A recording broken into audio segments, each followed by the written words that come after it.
আর এটা কোনো অফিসিয়াল কাজ না। কি অফিসিয়াল না? তাহলে কি জব? তাহলে সমস্যা কিসের? যাও তাহলে 3 লাখ টাকা স্যালারি পাইতেছো। যাই হোক, তুমি 2 লাখ টাকার চাকরিটা পাও না, 3 লাখ টাকার চাকরিটা পাইছো।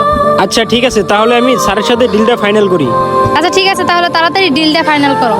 দাঁড়াও বেবি, স্যারকে ফোন দেই। হ্যালো স্যার, আমার জয়েন কবে থেকে? হ্যাঁ সোহেল সাহেব, কাল থেকে তোমার জয়েন। ঠিক আছে স্যার, আমি আগামীকাল থেকে তাহলে জয়েন করতেছি। যাই হোক, কালকে ওদের অঙ্কটা ভেঙে যাবে, তখন বুঝবে আমি কে। যাই হোক বেবি, তাহলে আমি আগামীকাল থেকে জয়েন করবো অফিসে, চলো যাই। হ্যালো স্যার, আমি আপনার বাসার সামনে দাঁড়িয়ে আছি। ঠিক আছে, তুমি ওইখানে ওয়েট করো, আমি আসতেছি। দাঁড়া, গতকালের অহংকারটা আজকে তোদের এখনই ভেঙে যাবে। আরে উনি কে? গতকালকের গাড়ি মোছার ছেলেটা না? আরে স্যার, কালকার লোকটাই তো আপনি। আপনাকে দেখলাম গতকাল গাড়ি পরিষ্কার করতেছেন। জি, ওই লোকটাই আমি। আই এম সরি স্যার, গতকাল আমার গার্লফ্রেন্ড আপনার সাথে খারাপ ব্যবহার করার জন্য। স্যার মনে কিছু করবেন না, আমি ওর তরফ থেকে আপনার কাছে ক্ষমা চাচ্ছি। এটা কোনো ব্যাপার না, আমি 10 মিনিট পর রেডি হয়ে আছি। আর গাড়িটা আমার পার্কিং গিয়ে রাখানো আছে, ওইখানে গিয়ে গাড়িটা পরিষ্কার করে নিয়ে আসো। আচ্ছা ঠিক আছে স্যার। ঠিক আছে, তুমি পার্কিংয়ে গিয়ে গাড়িটা রেডি করো, আর আমি 10 মিনিটের ভিতরে রেডি হয়ে আসতেছি।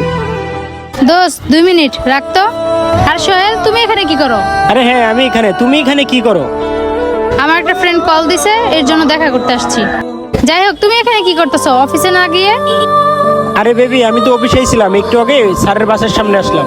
স্যার বাসায় গেছে, 10 মিনিট লাগবে স্যারের বের হতে, এই জন্য ওয়েট করতেছি। কি বলো, তোমার বসের বাসা এটা? যাই হোক, আজকে তাহলে তোমার বসের সাথে মিট করায় দাও। আজ না, আজকে স্যারের ইম্পর্টেন্ট একটা মিটিং আছে, তোমাকে অন্যদিন স্যারের সাথে মিট করায় দেবো। অন্যদিন কেন, আজকেই মিট করে দাও। কি রে তুই এখানে? বৃষ্টি, ওনার সাথে ভালো ব্যবহার করো। জানো উনি আমার কি হয়? উনি আমার অফিসের স্যার। কি উনি তোমার বস হয়? হ্যাঁ বৃষ্টি, উনি আমার বস। কি উনি তোমার কিভাবে বস হয়? ওনাকে না কালকে দেখলাম গাড়ি পরিষ্কার করতে। কেন, কেউ কি নিজের গাড়ি পরিষ্কার করতে পারে না? আর তুমি জানো কালকে কি বলছিলা? আমাকে ছেড়ে দিয়ে অনেক ভালো করছো। শোনো, যাওয়াটা তোমার জন্য ভালো ছিল না, আমার জন্য ভালো ছিল। যেদিন থেকে তুমি আমার লাইফ থেকে চলে গেছিলা, সেদিন থেকে নিজেকে পরিবর্তন করার চেষ্টা করছে। আর তুমি জানো কি বলছিলা? তোমার বয়ফ্রেন্ড 2 লাখ করে টাকা পাবে, সেটা আমার কাছে কিছুই না। আর আজকে আমি আমার ড্রাইভারকে 3 লাখ করে স্যালারি দেই। কি সোহেল, তুমি ড্রাইভারি চাকরি নিছো না? কি সোহেল সাহেব, তুমি ওনাকে বলো নাই তুমি আমার পার্সোনাল ড্রাইভার? স্যার সত্য কথা বলতে কি, ওনাকে বলার সুযোগই হয় নাই। ইস রে, শেষমেশ আমার এক্স বয়ফ্রেন্ডের ড্রাইভারির চাকরিটা নিল।